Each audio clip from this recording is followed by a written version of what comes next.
Charlotte's Web, Chapter 19, The Egg Sack. Next morning, when the first light came into the sky and the sparrows stirred in the trees, when the cows rattled their chains and the rooster crowed, and the early automobiles went whispering along the road, Wilbur awoke and looked for Charlotte. He saw her up overhead in a corner near the back of his pen. She was very quiet. Her 8 legs were spread wide. She seemed to have shrunk during the night. Next to her, attached to the ceiling, Wilbur saw a curious object. It was sort of a sack or cocoon. It was peach-colored, and it looked as though it were made of cotton candy. "Are you awake, Charlotte?" he said softly. "Yes," came the answer. "What's that nifty little thing? Did you make it?" "I did indeed," replied Charlotte in a weak voice. "Is it a plaything?" "Plaything? I should say not. It's my egg sack, my magnum opus." "I don't know what magnum opus is," said Wilbur. "That's Latin," explained Charlotte. "It means great work.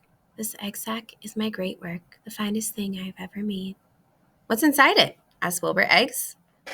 514 of them," she replied. 514, said Wilbur. "You're kidding." "No, I'm not. I counted them. I got started counting, so I kept on just to keep my mind occupied."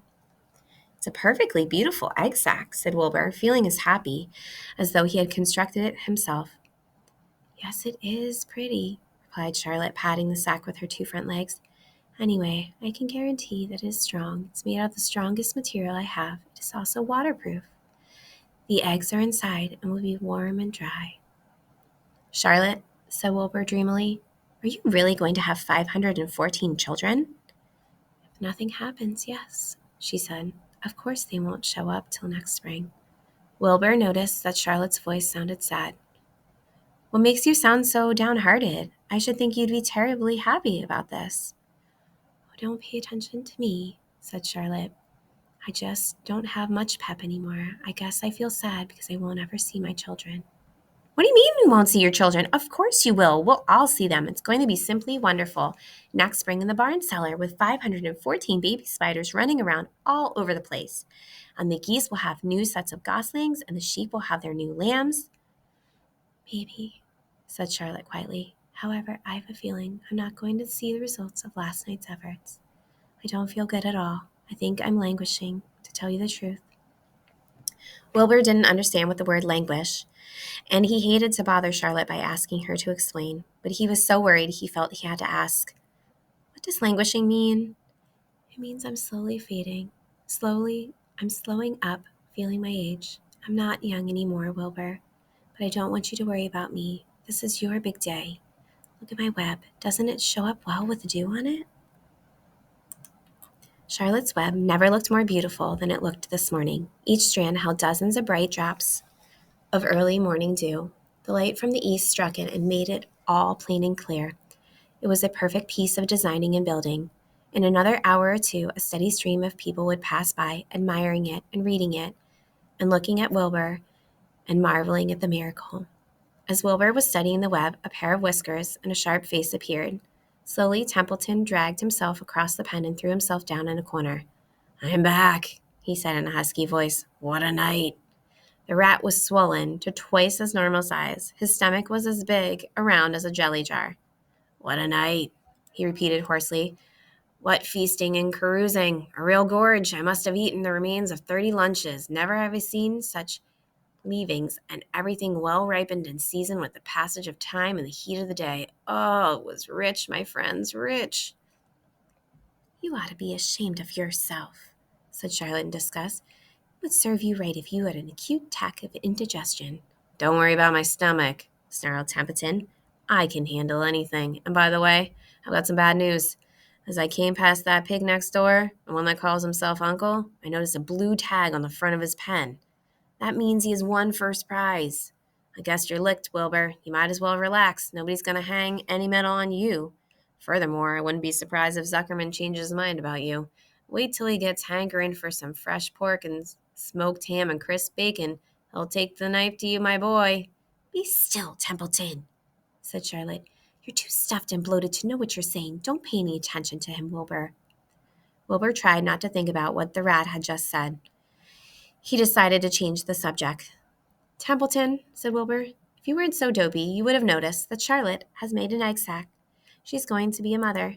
For your information, there are 514 eggs in that peachy little sack. Is this true? Asked the rat, eyeing the sack suspiciously. Yes, it's true, sighed Charlotte. Congratulations, murmured Templeton. This has been a night. He closed his eyes, pulled some straw over himself, and dropped off into a deep sleep. Wilbur and Charlotte were glad to be rid of him for a while. At 9 o'clock, Mr. Arable's truck rolled into the fairgrounds and came to a stop at Wilbur's pen. Everybody climbed out. Look, cried Fern. Look at Charlotte's Web. Look what it says.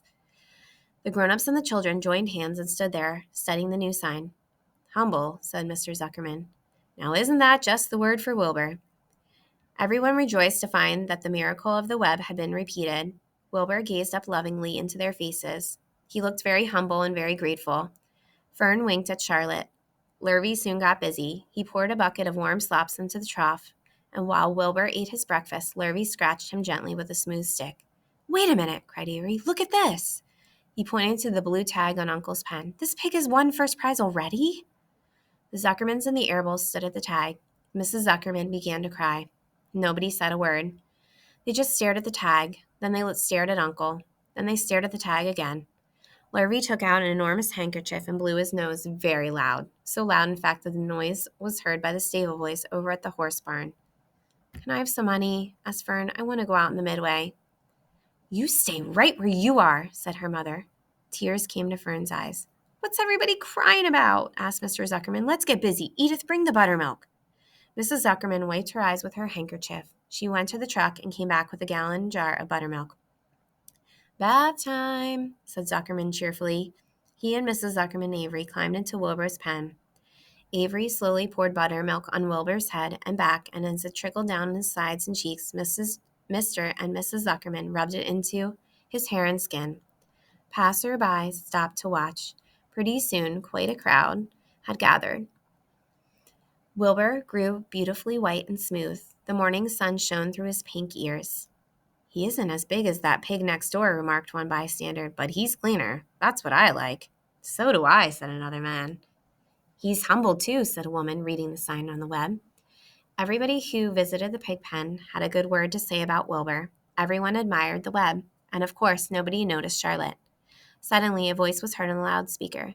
Attention, please, it said. Will Mr. Homer Zuckerman bring his famous pig to the judge's booth in front of the grandstand? A special award will be made there in 20 minutes. Everyone is invited to attend. Crate your pig, please, Mr. Zuckerman, and report to the judge's booth promptly. For a moment after this announcement, the Arables and the Zuckermans were unable to speak or move. Then Avery picked up a handful of straw and threw it high in the air and gave a loud yell.